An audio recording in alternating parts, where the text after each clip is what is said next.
Welcome to another Spectrum Economics video. Today I'm going to be doing something a little bit different than I normally do. I tend to look at economic theory and economic concepts and also how economics is applied to the real world. This is going to be kind of looking at how economics is applied to the real world, and in terms of the holiday that I went on fairly recently. That was back in end of August of 2017, and I went to Uluru and Kata Tjuta. And some of you may know it as Ayers Rock, and that's basically the rock tends to be the most famous feature, but there's also Kata Tjuta, which is another set of rocks and all that out there that is equally, if not even more magnificent, that people should certainly see. So first I'm going to talk about how we actually... So I live in Brisbane, and how I got to Uluru was that I took a flight from Brisbane down to Sydney. Then I took a flight from Sydney directly to Uluru, and then there's about a 10-minute drive or a coach ride to the resort. And that worked out quite easy enough for me. People tend to be put off a little bit by going that way because the flights from Sydney to Uluru tend to be very, very expensive. I'm very fortunate I got a sister that works for an airline, so I got very affordable flights out of Sydney to Uluru. So that saved me a bit of money. Other people... if you're going from Brisbane anyway, you can fly from Brisbane to Adelaide, and then Adelaide to Alice Springs, and then take about a 5-hour coach ride to Uluru, whether you want to stay at the resort there, or what some people do, and that turns out to be a really long day, is actually 5 hours to Uluru, see Uluru, the rock itself, and then 5 hours back again. I would strongly not recommend doing that, because you wouldn't really spend enough time at Uluru. There's so much to see there, as I'll explain later on. So the way that I did it, I would say probably makes a lot of sense, even if, you know, you've got to spend a little bit more money for that flight, just to be actually there at the resort and not have to waste too much time going to Alice Springs and going all the way to Uluru, just saving on the travel time itself. This time can be quite precious, and you want as much time there as you can possibly get. So at Uluru, there are two main features, and that is the Uluru Rock itself, and also Kata Tjuta.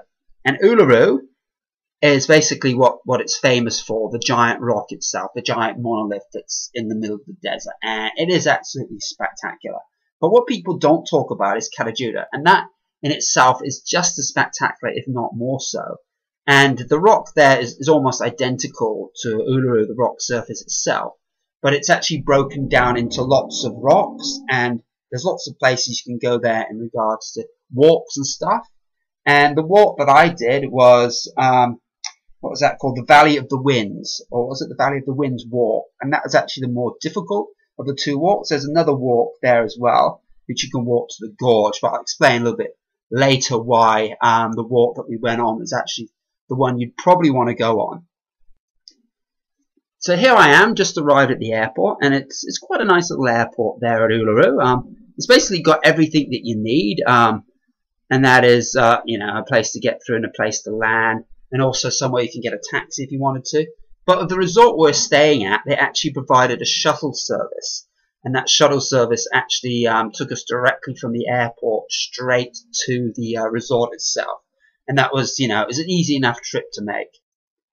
So the ride into the resort from the airport is actually quite a nice scenic ride in. You can actually get a real feel for the atmosphere there out in the middle of the desert and all that. So you could see, you know, the red rock and the red dirt, and you could see the very vastness of all. This photo here doesn't really capture the whole thing, but it just gives you an idea of just how big and wide and open and generally very flat it is out there.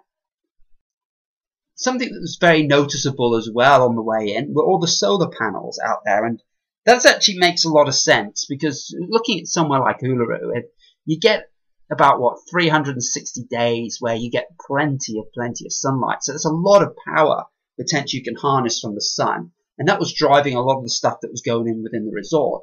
And alternative forms of energy is very difficult to actually get out there. So using solar power was actually a very practical way of actually powering basically the whole resort area and all that went along with it. These solar panels were pretty much situated around the whole resort, I think it was. There were like 4 or 5 different places where they had these solar panels. And the resort itself consisted, I think, of about 4 or 5 hotels. think there was a backpacker's place to stay as well. Had own little pub there and all that, and there was also a little camping area as well. So if you want to really get close to nature and all that, you can stay within the camping area. I stayed at one of the nicer hotels there. It was a little bit more comfort on that side of things, and it was actually a very nice place to stay. There's even like a little swimming pool and all that. It's like little chalets, so that was all very nice. Most of you would know, if you've been watching my other videos and all that I'm vegan. And unfortunately, Uluru doesn't have many vegan options. They don't have any vegan restaurants, I suppose that was expected, but the restaurants they had there didn't really have vegan options either. I think the hotel had a restaurant that had, I think it was chips and wedges, and I think sweet potato wedges or something along those lines. And then there was also a noodle place that I think they had vegetarian noodles.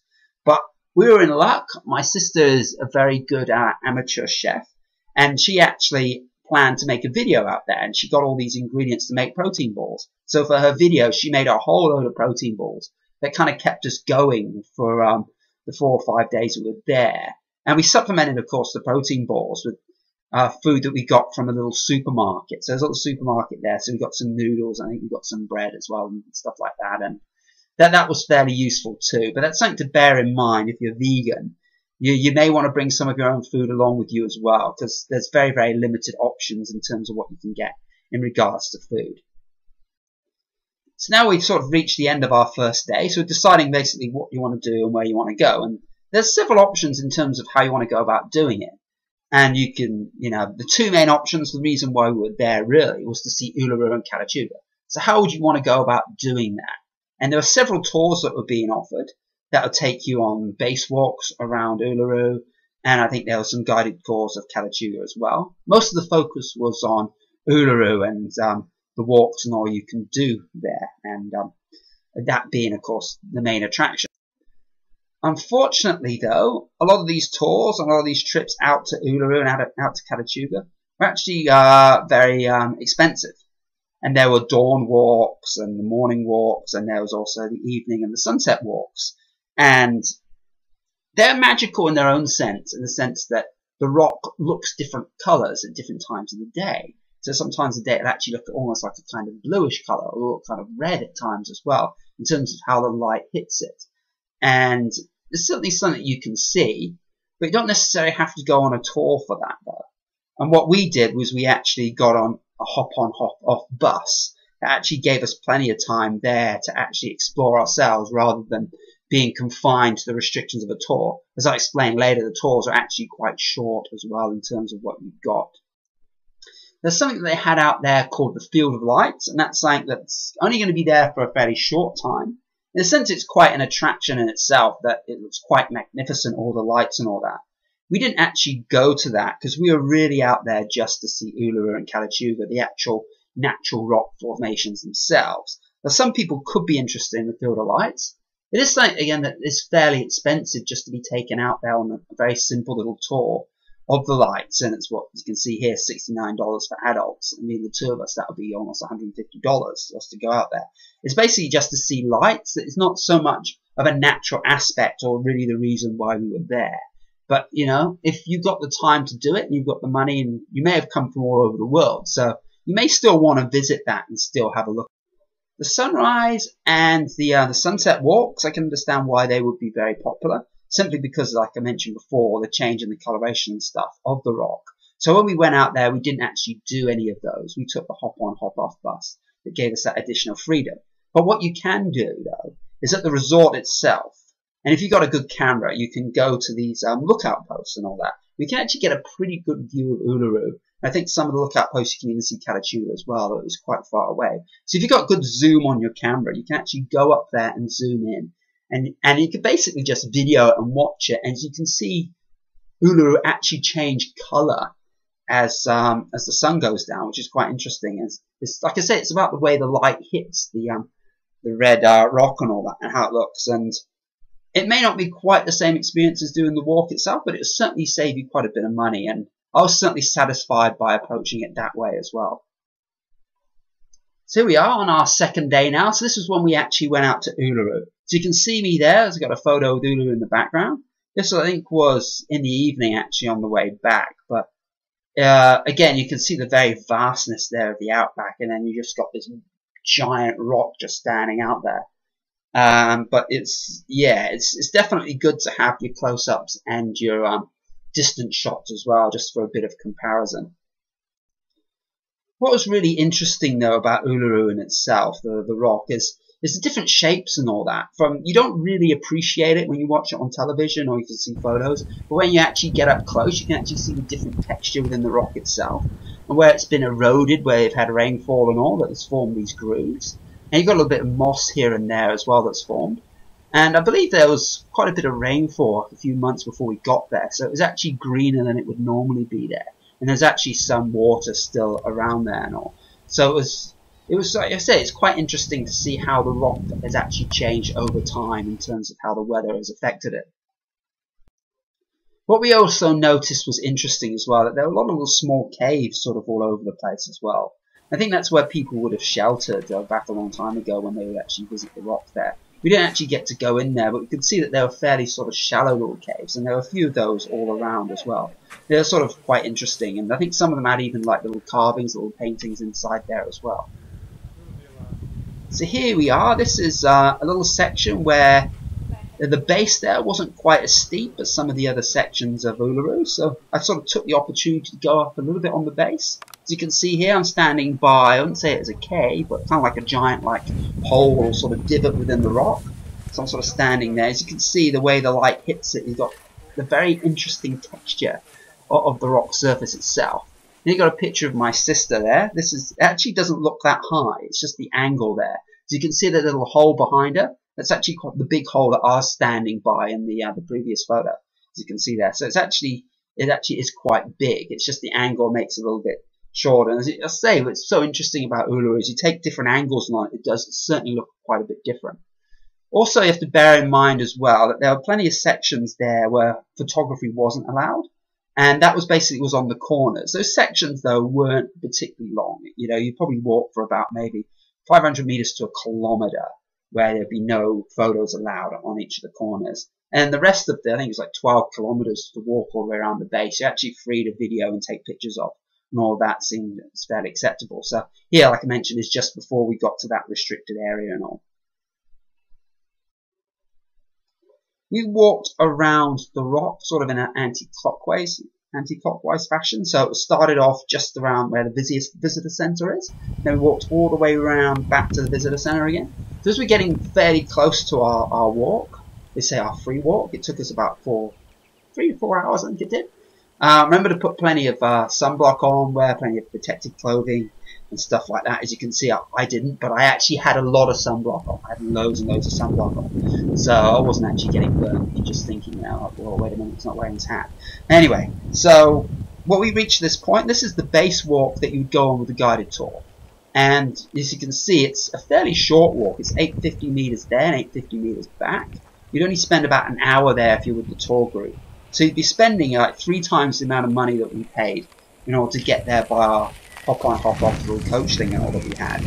And you get the guided tour, you get someone explaining things to you and all that. But you can actually get this information out of booklets and stuff like that that would actually explain to you what some of these formations are and what some of these things meant. So the guided tour in itself would have been nice, but not 100% necessary. And what I found is that the restriction on time, that if you're only going to be there an hour and head back, that's not very long to be out there. You kind of want to be out there as long as you possibly can, and you know, just take in the whole environment and all. It is very different. It's hard to explain, but it's a very different feel that you get out there compared to being anywhere else. And it's not just the rock itself though. There were certain interesting features that you could see. There's certain different types of plants you wouldn't see anywhere else either. I have to admit though, we didn't really see any animals. Some people think you'll see lots of kangaroos and hopping around on dingoes and all, but we didn't actually see any of that. What was good though, because the time of year we were there, which is end of August, there weren't many flies around. And you know, in the middle of Australia, around Uluru and places like Uluru, it's very famous for having lots and lots of flies, and that can be a real nuisance, you know. And we got there weren't too many flies, so it's a good time to kind of go around somewhere around winter time before you get all those flies. And you have to worry about the temperature. It gets very cold at night, but in the day it's still fairly warm. We're still looking at almost 30 degrees, so weather-wise that's actually quite good. So actually reaching now somewhere near the end of our walk, we actually got to the part where you can legally climb Uluru. Even though there's signs actually everywhere telling you that you shouldn't climb it, it's disrespectful and all that, but legally you can climb it. And there's actually railings that have been put in place there, and with the ropes and all that you can climb, so you can actually grab that and climb up if you wanted to. We didn't do that because, like I said, it is a little bit disrespectful to indigenous people. That, you know, it's almost like a rite of passage that you climb it for those purposes. There's also as well that climbing the rock itself actually does damage to the rock. Maybe only a minuscule amount of damage per person, but if enough people climb it, over time you're actually eroding the side of the rock, which isn't a good thing to do. And on top of that as well, you're in the desert, you're in the middle of nowhere, and there's no harnesses or anything like that to help you climb. So if you slip and fall, you could get very badly injured, and you will not receive any medical attention for a very long time. There's no hospitals nearby. There's a medical centre at the resort, but that might not have everything you require, so you may have to be transferred possibly as far as Alice Springs. So it's a very, very long journey if you're injured and need medical attention. That's 3 very good reasons why you shouldn't climb Uluru. And personally, we thought you can get enough out of going to Uluru without necessarily climbing. The walk around the base itself is fantastic. And if you want to see the top of Uluru, you can get a helicopter ride. They have those. They tend to be quite expensive. Or the other alternative is when you fly in or when you fly out, you can actually video it from outside the window. You can actually get the aerial shots, and that's what we did on our way out. We actually captured it from that angle. So there are ways of seeing it without necessarily having to make that journey up the climb. So you can see here there were plenty of signs with warnings and all that, warning you why you shouldn't be climbing up, and explaining it culturally why you shouldn't be doing that, explaining the risks and all that of doing it, and so on. So it's the warnings are all there for to take in. As you can see from the video footage, there's still quite a few people that still wanted to make that climb. But I guess that's up to them. It's not illegal to do so. You're not going to be arrested. But again, like I mentioned, there's 3 good reasons why you shouldn't do that. And personally, we found it was okay just to go around the base and take photos looking upwards. The trip out to Uluru was absolutely amazing. But on our 3rd day, we went out to Kata Tjuta. And in many ways, that was actually probably even more amazing than Uluru itself. And not many people really talk about Kata Tjuta, which is actually surprising. I guess it's not considered one of the wonders of the world, but it probably should be. It should be incorporated with Uluru because it is utterly amazing. And it's a bit further out. It's about an hour by coach. And there's, I think there's 2 walks that you can go on. I'm not sure if they have a guided version. I think they have a guided tour of the shorter walk. We didn't take that. It's supposed to be a fairly simple walk. That is, I think it's to Walper Gorge. The walk that we went on, though, was to the Valley of the Winds. And it's actually, as it's called, the Valley of the Winds. It actually is very windy down there. But on the day itself, it wasn't too bad for us. And temperature-wise, it was okay. It was about 30 degrees. And potentially it can get very hot. You can get to about 40 degrees down there, making the walk very difficult itself. So if you're going to do the walk, the Valley of the Winds walk, I strongly recommend that you bring plenty of water with you. I recommend as well that you're in reasonably good shape. You don't have any injuries. I had a slightly swollen knee on the day itself. Didn't hinder me too much though. But also if you're going around as well, take your time. You don't have to rush it. Taking the view, taking the atmosphere. If you go now there by coach, I think you get about 3 hours to actually do the full thing, which is more than enough time. You go there, stopping for photos and stuff like that. You okay? And the bus driver recommended that we actually went anti-clockwise. So that would involve doing the more difficult part of the climb, part of the walk first, rather than doing the difficult part at the end when you're a lot more tired. And then when you're more tired, you have the gentler walk back, which is on the other side. Which I think was a good idea. It worked well for us, and some of the parts of the climb were quite difficult. And going the other way, in some ways, could have been more difficult as well, because you're approaching some of the slopes from a different angle, because you're going down instead of up. And there's one particular steep part that would have been very difficult to go down. And it's like I mentioned before, you need to have plenty of water. I think we had 2 bottles of water with us. 2 people. You probably actually need 4 big bowls of water. You can get top-ups of water on the way. There are 2 water stations. We got a top up on the second station, but the water there was not very nice to drink. It was hot and it was exceedingly chlorinated, so it was very nasty tasting water. You still need to drink it anyway. Ideally, bring enough water to last the whole walk, and especially in summertime if you're doing it, you're probably going to need even more water when it's hotter. So, because we didn't have quite enough water, I think at a bottle each wasn't quite enough, so we topped up the water with the water that was there, and you know, we kind of made do with that. And if you're really dehydrated, then you have to do that. And you have to wear the right clothing too, because it's like I mentioned with Uluru, if you actually fall and hurt yourself, you're not going to get medical attention, not for a very, very long time. There's no hospitals nearby. There's a medical centre that you can be taken out, and it's still an hour away, so just be very careful with your footing and watch where you're going. Some of the surfaces there can be a little bit difficult to stand on. But what was really surprising to me as well is the lack of people there, and that wasn't just at Kata Tjuta. Kata Tjuta, I think we encountered, there's only really one group of people where they were there the whole 3 hours that actually did the full walk of the Valley of the Winds, which is shocking because this is such, you know, because an amazing place to go to, and you can see such an attraction. Like even with Uluru, we didn't encounter that many people there either. I think it's people that are put off because it's quite difficult to get to, and it is very expensive. I've known my sister would have to fork out a lot more money to get there.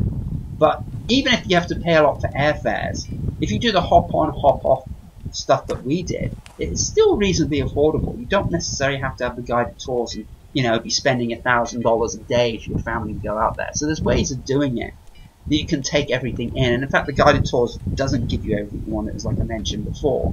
And you can't even do this walk, Valley of the Winds. You have to do it yourself, and you have guided tours for that. So it's something that you'd want to experience. Like I mentioned, you can bring plenty of water. It's great if you have a hat and put on plenty of sunblock or you are quite exposed. The valley, you get in the shade occasionally, but there's plenty of open sections as well. It can still be very hot.